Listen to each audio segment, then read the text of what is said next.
Hi guys, কি খবৰ আপোনালোকৰ? আশা কৰোঁ সকলোৱে ভাল। যোৱা ৰাতি মই পোলাও বনাইছিলোঁ। ভিডিঅ'টো কালি দিয়া নহ'ল, সেয়েহে আজি আপলোড কৰিছোঁ। ফাৰ্ষ্টতে মই তেল দিছোঁ, ৰিফাইন তেল। তাৰপাছত তাত মই বিন, মটৰ, গাজৰ এইবিলাক দিছোঁ। এয়া ব্ৰইলাৰ মাংস বনাইছিলোঁ অলপ।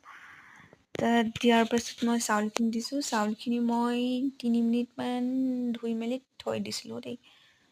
চাউলখিনি তিয়াই ৰখা নাই, কিন্তু মানে ধুই অকল ৰাখি দিছিলোঁ। তাৰপাছত মই অকণমান মিক্স কৰি দিছোঁ।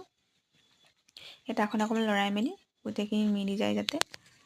তাৰপৰা তাত মই পানী দিছোঁ। পানী মই 2 গিলাচ দিছোঁ, কাৰণ চাউল মই 2 কাপ দিছিলোঁ, সেইকাৰণে 2 গিলাচ দিছোঁ। পানী অলপ কম দিছোঁ দেই, বেছি দিলে আকৌ পেটপেটীয়া হৈ যাব ন, সেইকাৰণে মই 2 কাপ দিছোঁ। এয়া মোৰ ৰেডি হৈ গ'ল পোলাও।